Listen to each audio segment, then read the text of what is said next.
It was a challenge to try and capture something as iconic as Alcatraz. You know about this. This is arguably the most famous prison in the world, and now you're in it. Just the space, the physicality of it, because it's quite claustrophobic. When modern-day prisons are designed, they really consider not intimidating people or making the spaces, as least stressful as possible. Well, Alcatraz didn't suffer from those restrictions. They did the research, they went out, studied Alcatraz, not just from books or internet. They were actually there to feel the environment, so it really sets a mood that gets you a little spooked. Well, we kind of started with the base layout of Alcatraz. The entire island we ended up roughing out in kind of a white box form, and then figuring out what play spaces we wanted to use out of that, what would be the most interesting areas to play in, and the connections between spaces, and spaces that the public doesn't necessarily get to go into. We really did a lot of pushing to really enhance that psychological horror aspect that we're really looking for. And this is a really good opportunity to really tell something special. Like I got stuck right through the gates to hell! This time around, I feel like it's been identified that there are these side missions that you're going to go out and try to accomplish.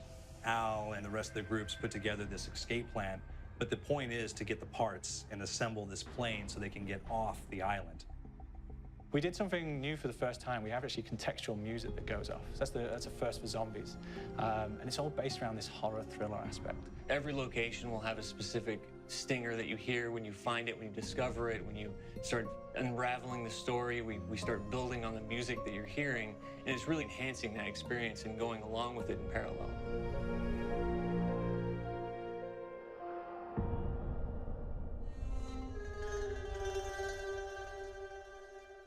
Because we wanted to embrace this kind of horror thriller element, we wanted character actors, guys who could really embody someone and then convey emotion. So that's why we went for guys like Ray Liotta, getting in that kind of guy, we wanted a frantic nature. So he plays a character called Billy Handsome, who's this kind of psychopath who would be employed by the mob to kill people in interesting ways.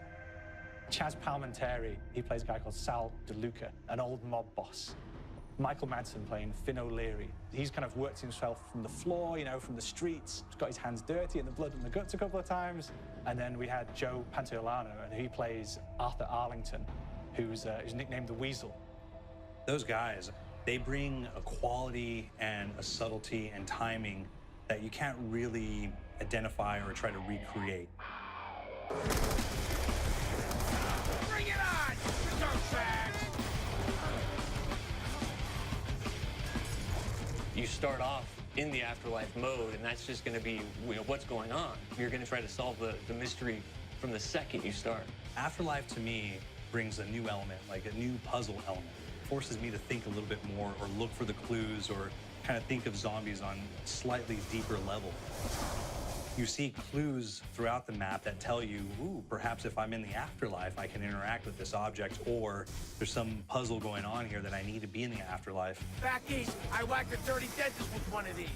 Took forever, too.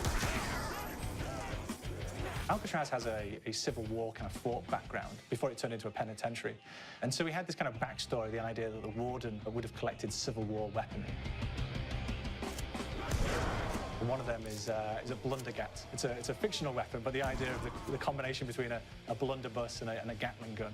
And possibly, there might be a way of upgrading it to a more fantastical weapon that the players may find. We all gotta go sometime. You just went now. There's one main zombie, one big zombie that's going to come through and wreak havoc on your life.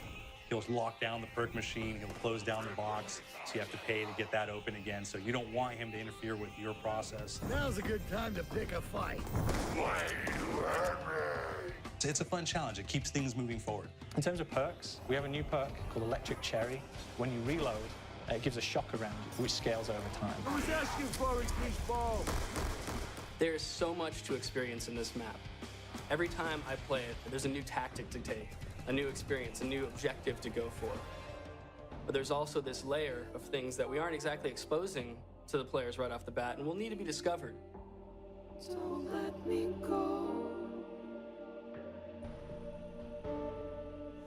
Is it the calling we hear? We've got the undead in there, we've got these historical elements, and these fantastic actors all seem to be with peace with each other in this kind of same world. So It's magical, and our team is incredibly excited by it. This is the call.